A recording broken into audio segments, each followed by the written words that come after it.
Hey, everybody. Welcome back to the Real Estate Success Podcast. I am your host today, Jim Ingersoll. We've been doing these for 60 or 70 episodes now, and it's wonderful to have all of you back. If this is your first time joining us, you get a big warm welcome today. Hope you check out all the past episodes, and you're going to have an amazing time in this episode today. I hope you're out there, maybe you're jogging, working out at the gym, or just driving in your mobile university called your car while you're listening to us today. But you're going to pick up a lot of amazing tips in the finance world today with our very special guest. By the way, I also want to give you guys a free gift. You can go to investingnownetwork.com, and there's a link in the middle there where you can pick up a free gift from me. So everybody who's been checking that out and sending me little notes, I appreciate it. Go to investingnownetwork.com and check that out. Today, like I said, we have another really good friend of mine along with us, and you're going to have a great time. Let me tell you a little bit about the Note Queen in case you don't know her. The Note Queen, a.k.a. Dawn Rickabaugh, is the owner of Note Queen Capital, of course, and she buys a lot of seller finance notes all across the country and loves helping other people get started in notes. And notes can be intimidating to newbies, but she makes all that intimidation disappear. And she loves to consult on real estate transactions involving owner financing. She also buys and sells real estate in Nevada. And she specializes in alternative closing strategies. And it all starts with the dance between the property and the paper. By the way, Dawn's also got a great book, and I read Dawn's book before I had the opportunity to meet her, and you can check that out. It's called Seller Financing on Steroids. I love the book. It's a great book. I highly recommend it. I'll put a link in my show notes today as well. And Dawn has been interviewed and quoted by many different people, including the Wall Street Journal, the National Association of Realtors, and Dawn and I have had a great time speaking at different events around the country as well. So Dawn, welcome to Real Estate Success. Thank you so much, Jim. It's always such a pleasure to see you, talk to you, and what an honor to be on your show today. Well, I'm really super excited to get you on. I know you're really busy and you're doing a lot of deal flow. You got a lot going on out there in the beautiful West Coast, don't you? I do, a little more than I'm used to. So I'm stretching those muscles of delegation and team building. Yeah, and building a team like contractors and rehabbing and some things you didn't used to do, right? Exactly. No, I never used to get my fingernails dirty with that kind of thing, So let's talk about that a little bit, and then we're going to really dig into the dance between the property and paper. Just a short time ago, a couple of years ago, you were nervous about rehabbing and getting started in that arena. And so how has that journey turned out now that you're looking back a little ways? I can't believe I didn't do this sooner, because it's so much fun. The funny thing is, most real estate investors go through the pathway of being landlords, they're buying holds, or they're wholesalers, and then, doing the rehab flipping. And then later in life, usually they figure out the private lending and or seller financing conversation to play the paper side of it that's less energy intensive, I guess, management intensive than the property game is. But I kind of came into it backwards, like born breech, because I learned how to do the paper side of it that seems mysterious and arcane to a lot of people first. So I've been managing a portfolio of owner carry notes and doing a little bit of private lending since 2009-10, and then I only just started adding properties to my portfolio and doing owner carry, doing some short-term rentals, Airbnb, VRBO kind of stuff. I only started that 2 years ago. Yeah, it's hard to believe. You've done so much in such a short time since you moved, right? I mean, it's like everything popped. Yeah, I've been in this area in northwestern Nevada, Carson City, the capital of Nevada, that's only 55,000 people. I love it. It's just like the right size of a town for me this point in my life. Not too half hour from Lake Tahoe, which is awesome, half hour from Reno and the airport. So I love it here. But I forgot what I was going to say. So you go. So Dawn, how is your local real estate market? I mean, is it really hot in Carson, Tahoe, Reno still? Yeah, it's actually overheated Yeah. because everyone's got this sort of fever going on, especially since Tesla started building their place over here in Reno, right, east Mm. of Reno. And then that drew in Apple, Amazon, Google. So there's a lot of business growth, a lot of businesses. Can you imagine businesses and other people wanting to get out of California? Anyway, so they just come over the Sierras, Yeah. Sierra Nevadas, and they plop over here into no state income tax Reno. So they have so there's a lot of buzz about it, but so everyone thinks that their house is worth more than it really should be because of all these things and all the jobs that they're going to bring in. And yeah, it's had some positive impact, but I would say that it's really hot. In fact, I wouldn't be surprised if we're not poised for another pullback, Mm-hmm. these days. So So I had no idea that so Tesla came in and then right behind that you said Google, Apple, and others followed yeah, suit. they're buying up big industrial Yeah. places, because there's some synergy with all those big companies sort of congregating together. So I don't keep, a super close pulse on that. Right. I just know that prices are at all-time highs. So most people would perceive that it's hard to find a good deal these days. But if you can get something under contract, wow, do you have an easy time selling it? That's the good part. And you've become good at finding deals. I remember a couple of years ago, you and I talked, and you were trying to figure out how to go find some deals. But you've learned to create deal flow, haven't you? Well, enough for me because Mm-hmm. we're a small family operated investment company buying both property and paper, and I don't really have any desire to get ginormous. And Right. and now that we've added a crew, which is a project manager that I love. My brother came to help me. My son's working on the team. I've got another couple of guys that are just really awesome. So now that I have that, it's like, hey man, I just want to keep I want to keep all my people happy and flowing and Yeah. prospering. And other than that, so for what I need, you can always do better at deal lead generation, but so far, I've been really happy that I could figure that out. You've become really passionate about it, and I remember you used to be a little nervous going that direction. So I'm super happy for you. Yeah, thanks, Jim.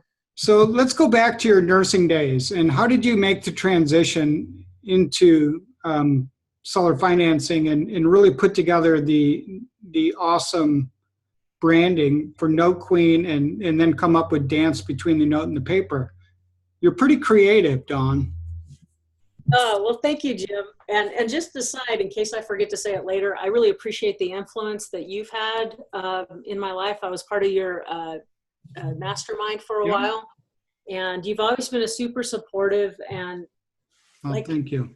the thing is it's nice when someone looks at you or talks to you and you're like telling these stories of like, oh, I'm not sure if I can do it. And you just look back like, yeah, go tell it to someone else. I already know you're going to be fine.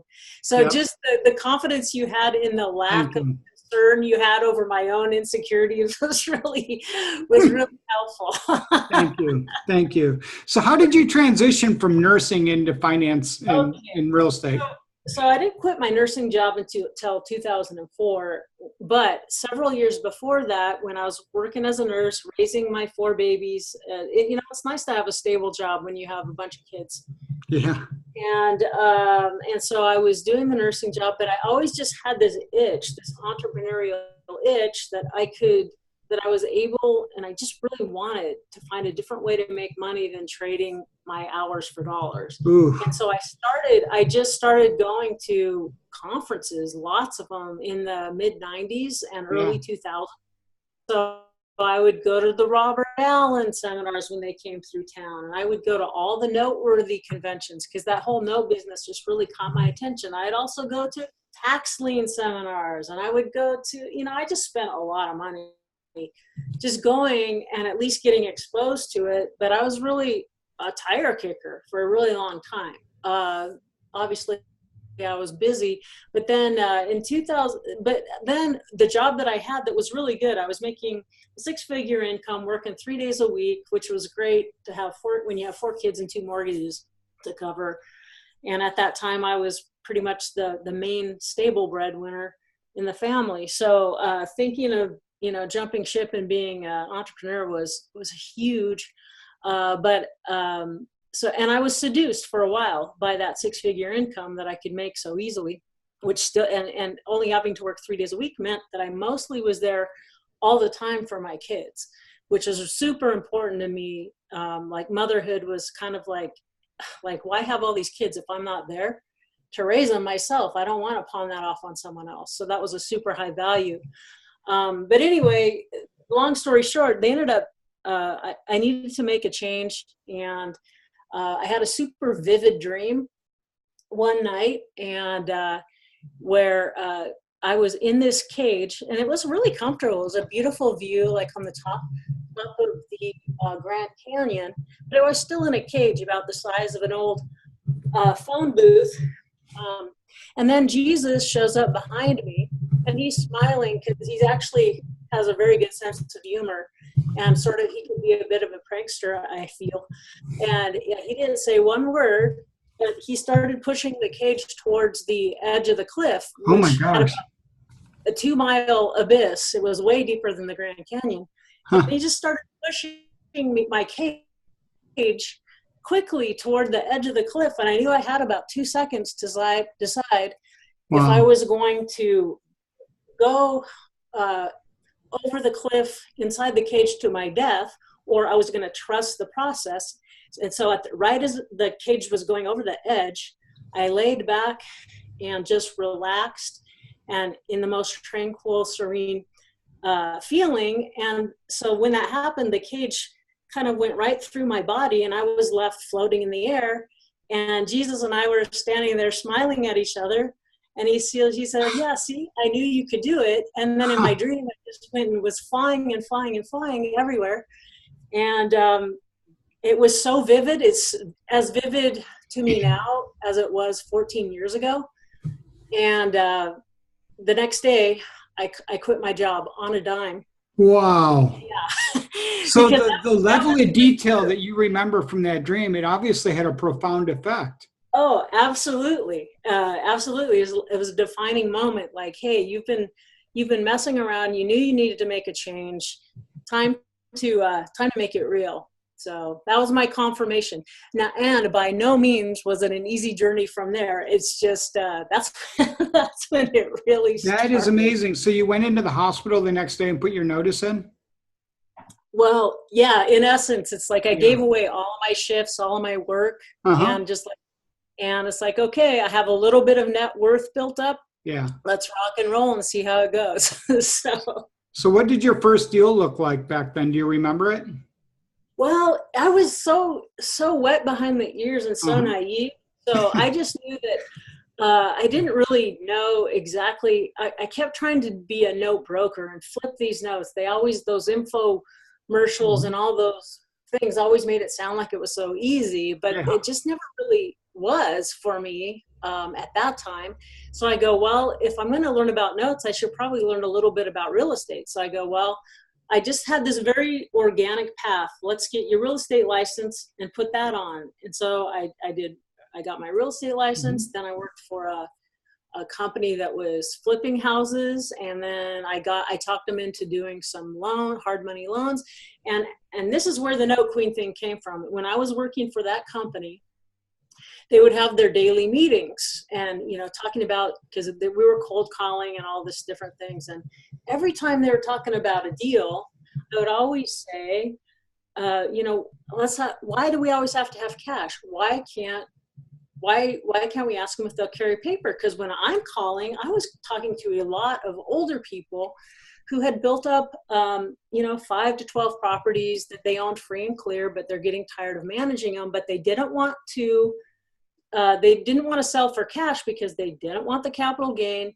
They needed money for retirement, and they wanted to leave a great inheritance for their kids. And I started to, so that story I kept hearing over and over and over. So in my mind, I go, aha, this is where the property meets the paper business, because these people don't know about owner financing. If they would just become lenders instead of landlords and carry paper on property they already owned, at least in the California market where I was at that time, they could have doubled their passive income and pretty much handed away all of the headaches that were bothering them. But they simply didn't know about it, and their CPAs don't know enough about it, and their attorneys didn't know enough about it.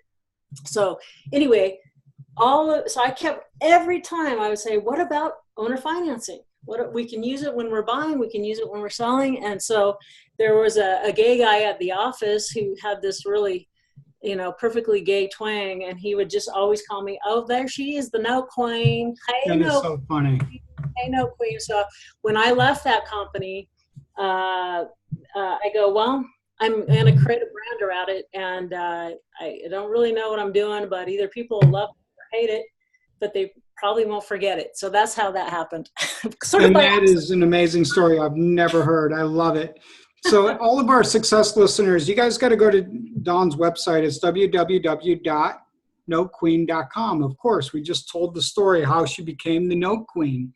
Yeah, it was not my fault. It was not my fault. That's all I want to say. NoteQueen.com. I actually love the name. I think it's awesome. And I really like nicknames anyways, but I think it's great. NoteQueen.com. Check it out. And she's got a lot of amazing things. I love the way, Dawn, you said that you converted people from being a landlord to being a lender. And you showed them the real benefit there was dramatically increasing their passive cash flow, I think is what you said, right? Yeah. At the same time, eliminating all the hassles that they're getting too old and tired, and they wanted to travel. They didn't want to give a property manager, the reins. They don't trust other people to manage their properties, but they're getting too old and tired to do the fixes themselves. So it would double their income and pretty much take away all the things they didn't want. I've been buying a ton of houses this year from aging landlords that are on the verge of getting burned out, and they get some pressure from their families to do something different. I think that's a great way to go. And that really leads into the dance between the property and the paper, right? Exactly. Because when I turned my attention to the real estate, after being just heavily only pretty much in the note space, either making private loans or buying owner carried paper at a discount,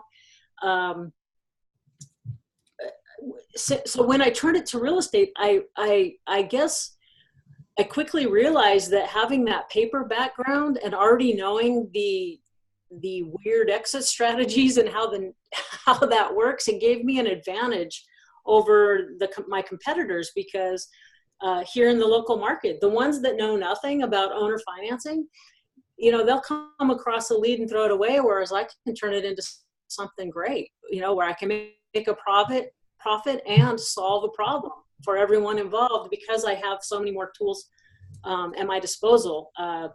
Because, to me, property and paper are two sides of the same coin. And if you can learn to be fluid enough to play both sides of it equally gracefully, then you can just do so much more to create value for yourself and the community in which you live. So when you're having these discussions with owners that have houses free and clear or a whole lot of equity, what are some ways that you can kind of help educate them to why they would want to switch from the landlord to be the lender? How do you sort of bridge that gap? Well, the people that end up connecting with me usually already know they want out of the property. And then if it's something I know I want to keep long term, I really, really, really try to push that owner financing, because if I can get great owner carry terms, then I don't have some short-term hard money balloon. If I borrow money, if I had to borrow money from one of my financial friends, then short-term loan, that puts me in a bind if there's something because I never, ever get bank financing. I just won't. It's part of my religion if I have one. Mm-hmm. So anyway, so the gold is that for me. So now, so they know they want to sell. So number one, my cash, I'll usually give them a lower cash offer and a higher owner carry offer. So I give them a little more if they'll carry for me. And then, a conversation, this duplex that was my first purchase that my mom and I did together, actually, because I remember. Yeah. So he's like, I'm already 70, I don't know, but I don't mind carrying. I mean, I used it, myself when I was younger, but I want a big down payment and I'm not so sure about this. And I go, well, let me ask you this.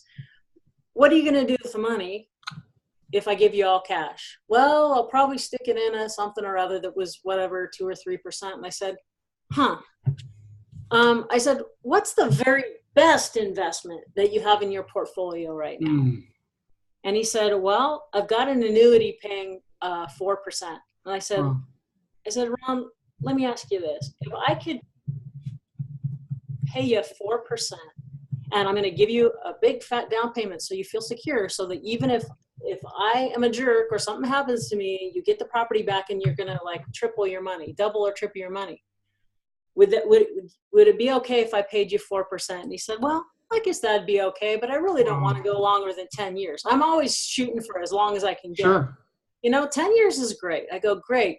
So number one, he's getting his price and he's getting the down payment he wanted, and I'm getting terms that is 4% interest only for 10 years, which gives me great flexibility, because that, the months that it cash flows really strongly, sometimes that duplex on a short Airbnb brings in, $4,000 a month, maybe even more.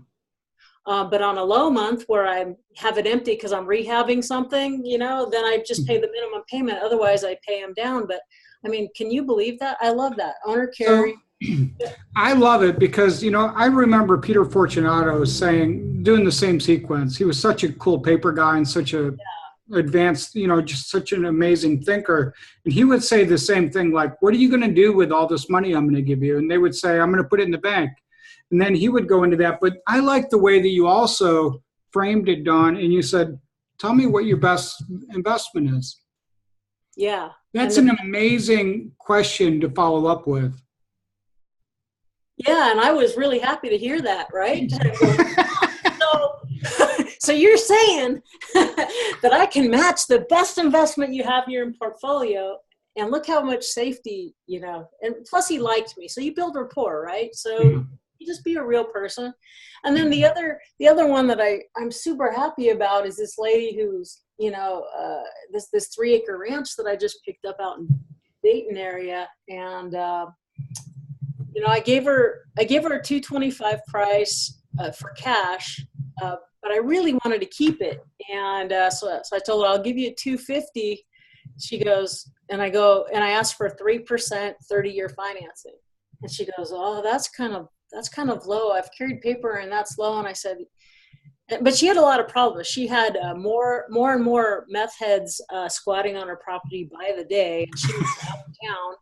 And so she had a problem on her hands. And I go, look, I'm going to solve this for you. In fact, I had to. This lady lived in such a chaotic life. I had to buy her plane ticket from Washington to here so she could close on the property, because she had no money or all her accounts were frozen or some weird drama that I don't know.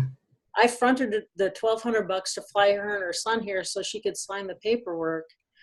So there was a lot of weird things, but there's a lot of, some of that hairy stuff gives you the best deals of your life. And I said, look, to pay the price and to deal with all this other stuff, that's the so you made her an offer that nobody else is going to make her. No wholesaler is going to make her that offer. And by the way, this is where we have a huge advantage against people trying to buy that are wholesalers, because they only make offers based on cash.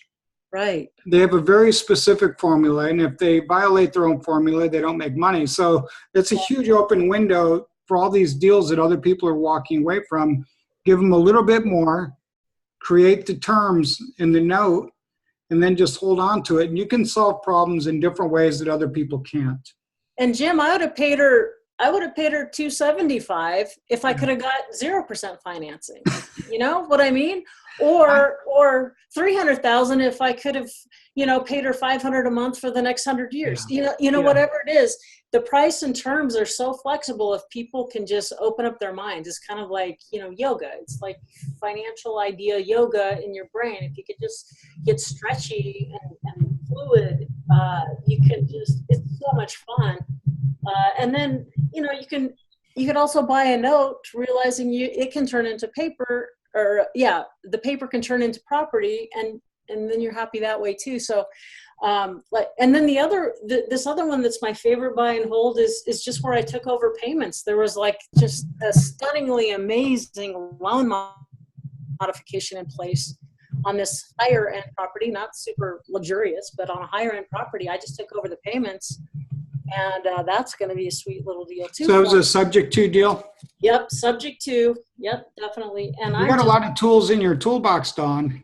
Yeah, so that's why it's a dance. That's coming back to why is it a dance between property and paper? Because when you can do that dance, then life is fun and it's fluid, and you create a lot of value to the people in your community. So I want to take a 30-second break here and invite everybody to your Property and Paper Summit later this year. Oh, yeah, awesome. It's going to be amazing. Cheryl and I are going to try to come. It's October 1st and 2nd. It's in Lake Tahoe, which I've never been to. I have to admit. How's Lake Tahoe? It is gorgeous. Lake Tahoe is stunning. I want to come. So October 1st and 2nd, and you guys can check that out at propertypapersummit.com. propertypapersummit.com. So if you like the sounds of what Dawn is teaching us today on the dance between property and paper, you will definitely, without a doubt, want to join me there at the Property and Paper Summit. And you go to the propertypapersummit.com to get all the info October 1st and 2nd. So how does this 2-day event work, Dawn? Well, you know what? It's a really small, intimate gathering, and on purpose. Like I can only fit 50 people in that meeting room, and it's right on the lake. So what I do is I rent the meeting room that actually there's glass windows that face the lake. So it's absolutely gorgeous. And I also rent townhomes, several townhomes right around it. So we have, for anyone who wants to, you're not locked into it, but it's basically like, sleepover, where you can have a private room, but shared living space. So, there's maybe 4 bedrooms in one of these townhomes, and I have my guest speakers and my attendees. And so that you're sort of living together, sort of camp style. Like I said, private room with shared living space. And that way it's so much more intimate. And when it's a rather small group and in that kind of setting, there's so many more meaningful connections that happen because of the forced intimacy, if you will. And it's so just beautiful to take a walk down the beach when we have a break, or go over to town and have dinner in the South Lake Village, Heavenly Village, go over the state line and go to a casino if you want, if that's your thing. But because it's right on the California-Nevada border. So there's one street where there's all the casinos come to a screeching halt 6 feet from that street, and then it's all California on the other side. But it's really amazing. So we have several speakers, and it's all about the different strategies that you need to be successful at just making money and solving problems. Great. So that's going to be really good. And what's your website again? Propertypapersummit.com. But if you forget, just go sign up and make a free login at notequeen.com, because then I've put everything together there for you in one place. So you can sign up for podcasts, YouTube channels, other things that I have there for you, and you'll easily find the link over to the Property Paper Summit. When Dawn says it's free, it really is. I remember talking to Dawn a couple of years ago about this, and she's a giver, and she loves to help people. And so when you go into her site and you create an account, you're going to learn so much so fast, and it's all free, which is an amazing give and part of your legacy, Dawn. So thanks for doing that. Well, thank you, Jim.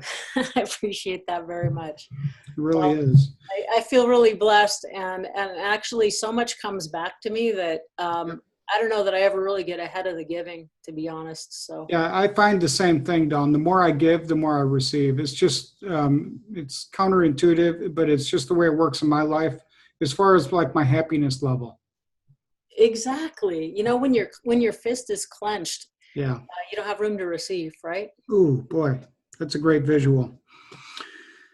All right, Don, looking back over the years, is there anything you would have told yourself or done a little differently looking back to those days where you were just putting in your notice at the hospital? And would you have done anything different looking back with all the experience you've got now?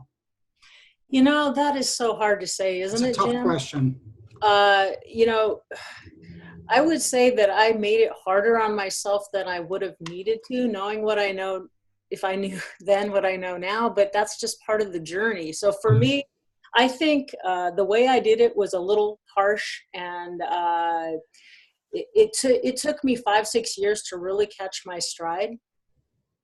And I was a little naive about how how big of a leap the W-2 mindset is to the entrepreneur mindset. Ooh, But I don't regret it. And for me personally, I wouldn't have done it any other way, because coming to the edge of more than one cliff, the one I started telling you about, actually forced me to become a much better person and grow in so many ways that I don't think I would have done, except for if it would have got really, really intense at various times over those early years. hmm. So I don't regret it. I don't think everybody has to quit their Joe job to invest. Now, if I would have told myself then, when I had some net worth still to my name before I, blew through it through my whole education process, I would have just started investing instead of trying to flip and broker and wholesale. Not that that's not great, and some people make a killing with that, but what it changed for me, and if I could have known this a little sooner, it would have helped, is get the investor mindset first. Just start taking the little bit of money I had and buy a note, for heaven's sakes, instead of beating my brains about how can I be a successful note broker. How can I Yep. make a couple $1,000 flipping a note? No, take the money you got right now and invest in a note. And you learn so much more by putting on an investor thinking cap than you and doing it than just all this education and trying to Yep. make fit into a certain thing. But really, ultimately, nothing's going to work if you're not in harmony and alignment with what you're here on the planet to do. So if when you get in alignment with how you're here to serve and what you're just passionate about, it all falls into place. And it took me just years to sort through that. So the sooner people can get to that, coming from service and passion and joy, it's just like night and day, night and day. All right, Don. Well, I really appreciate your spending some time with us today and sharing with us how to create the dance between the property and the paper. And really, the three basically case studies you gave us were really inspiring. This is something everybody can do.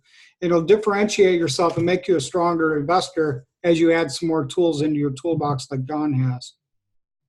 Yeah, definitely. Thank you so much, Jim. All right, I just want to thank all of our Real Estate Success listeners. I appreciate you guys that are sharing content. This one with Dawn today is very special. It's really, really well done, and the content you received is very high. So if you're sharing this or leaving me a comment, I really appreciate it. Leave us a review in iTunes. Also, be sure to check out Dawn's own podcast. It's Owner Financing and Note Investing Podcast. Check it out on iTunes or on our website, Owner Financing and Note Investing Podcast. I love the way you brought in financial yoga today, Dawn. That was pretty cool. Downward dog. I like it. I like it. You might want to pick up that website. I like it. It's good. We all need some financial yoga. And if you're hanging out with the right groups and you're filling your mind and your spirit and your soul with the right people and the right mindset, you too will be able to do financial yoga. And I'm really glad you shared that. Dawn, thanks so much for being our guest today. Thank you, Jim. Congrats on all you got going on. You're doing amazing, and thanks for helping so many people. Well, thank you, Jim. I'm really honored.